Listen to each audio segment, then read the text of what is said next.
Good evening, myth and history lovers. Today, we're diving into the world of powerful goddesses. We're going to look at three amazing ladies from different parts of the old world: Hecate, Freya, and Seekmet. These goddesses were big deals in their own lands, known for magic and power. But who were they really? What made them special? And how did people see them back in the day? It's a dark night in ancient Greece. The moon is high, and the wind whispers through the trees. At a crossroads, where three paths meet, stands a woman. She holds a torch in each hand, lighting up the night. This is Hecate, the goddess of magic, crossroads, and the night.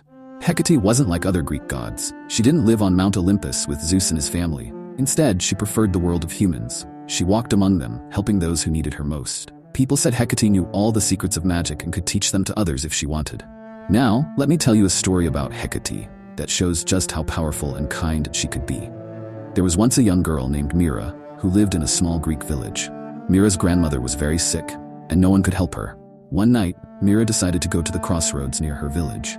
She'd heard that Hecate sometimes appeared there to help people. Mira waited all night, shivering in the cold. Just as she was about to give up, she saw three lights coming towards her. It was Hecate. The goddess asked Mira why she was there. When Mira told her about her sick grandmother, Hecate smiled. She taught Mira a special healing spell and gave her some magical herbs. Thanks to Hecate's help, Mira's grandmother got better. This story shows why people loved Hecate. She wasn't just powerful, she was also willing to help regular folks. That's why many Greeks left food for her at crossroads. They hoped she'd bless them with good luck or teach them some magic. But Hecate wasn't all sweetness and light. She had a darker side too. Some people were scared of her because she ruled over ghosts and the dead. They said she could send scary dreams or lead people astray if they weren't careful. That's why it was important to stay on her good side. Hecate was also known for her animal friends. She often had dogs with her, which is why some people left dog treats at her shrines. She was also linked to snakes and horses. These animals were seen as magical and a bit spooky, just like Hecate herself. One of the coolest things about Hecate was her torch. It wasn't just for lighting the way. People said it could burn away evil and light up hidden truths. Some stories even said Hecate used her torch to guide good souls to the afterlife. As time went on, Hecate became more and more popular. Even when Greece was taken over by Rome, people still worshipped her. She was seen as a protector of homes and families. People would put statues of her near their front doors to keep bad luck away. Now, let's travel north, to the cold lands of the Vikings. Here, we meet a goddess who's as fierce as she is beautiful. This is Freya, and she's not your average love goddess. Sure, she rules over love and beauty, but she's also a warrior who rides into battle. Imagine a woman with long golden hair, wearing a cloak made of falcon feathers. Around her neck is a magical necklace that shines like the sun. This is Freya, and she's riding in a chariot pulled by two big cats. Yes, you heard that right, cats. The Vikings thought cats were magical animals, and who better to have them than their magical goddess? Let me tell you a story about Freya that shows just how clever and brave she was. One day, a giant stole Thor's hammer. Thor was the god of thunder, and without his hammer, he couldn't protect Asgard. That's where the gods lived. The giant said he'd only give the hammer back if he could marry Freya. Now, Freya wasn't about to marry some smelly old giant, but she came up with a plan. She told Thor to dress up as her, wearing a wedding dress and veil. Thor wasn't happy about it, but he did it. When they got to the giant's home, the giant was fooled. As soon as he brought out the hammer to give to his bride, Thor grabbed it and smashed the giant. This story shows how Freya wasn't just beautiful, she was smart and brave too. She wasn't afraid to stand up to giants or come up with tricky plans to save the day. Freya was also the first to teach the other gods about magic. Her type of magic was called Satyr, and it was very powerful. It could be used to see the future or change someone's fate. Some people even said Freya could shapeshift into different animals. But Freya wasn't all about magic and trickery. She was also a fierce warrior. In fact, she got to choose half of the warriors who died in battle to come live in her hall, Folkvanger. The other half went to Odin's hall, Valhalla. In Folkvanger, the warriors would feast and celebrate, waiting for the day when they'd be needed to fight again. Freya had a softer side too. She was the goddess of love and beauty, after all. People would pray to her for help in finding love or having children. She was said to cry tears of gold when she was sad, which is why gold was sometimes called Freya's tears in Old Norse poems. One of Freya's most famous possessions was her necklace, called Brisingamen. The story goes that she got it from four dwarves who were the best craftsmen in the world. They agreed to make it for her, but only if she spent one night with each of them. Freya agreed, which shows she wasn't afraid to go after what she wanted. Freya was so important to the Vikings that they named one of the days of the week after her.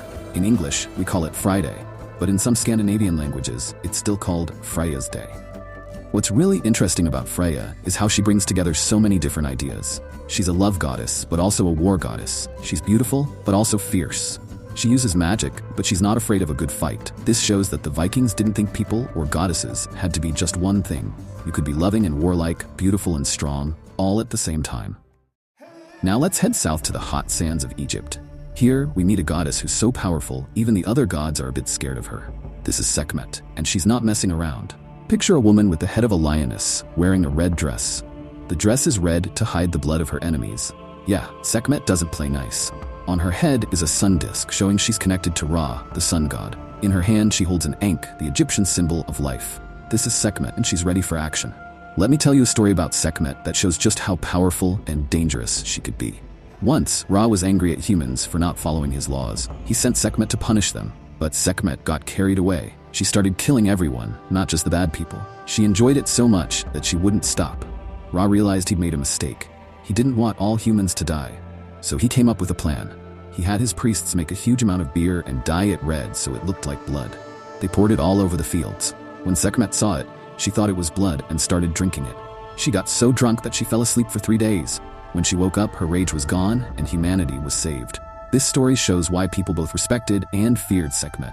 She was incredibly powerful, but that power could be dangerous if it wasn't controlled. But Seekmet wasn't just about destruction. She was also a goddess of healing. In fact, her priests were some of the best doctors in ancient Egypt. People believed that Seekmet could send plagues, but she could also cure them.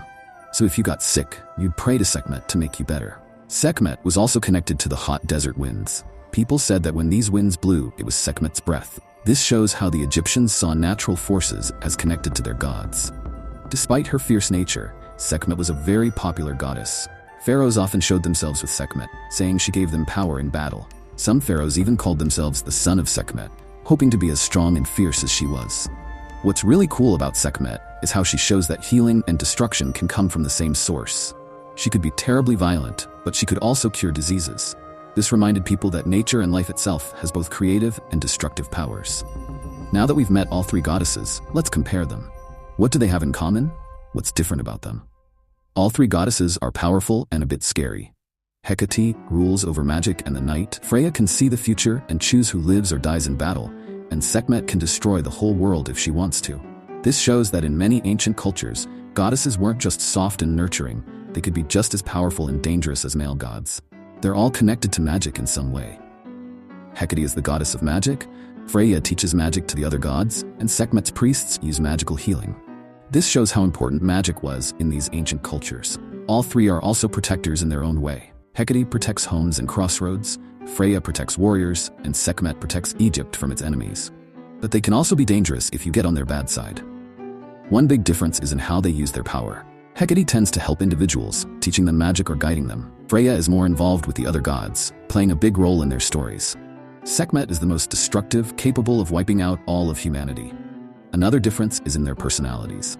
Hecate is mysterious and wise, preferring to work behind the scenes. Freya is more outgoing, not afraid to trick giants or go after what she wants. Seekmet is the most unpredictable, capable of great violence but also great healing. Their appearance is also very different. This tells us a lot about what these cultures valued and how they saw the world. And there you have it, folks. 3 incredible goddesses from 3 different cultures, each one powerful, each one unique, but all of them showing us something important about the people who worship them.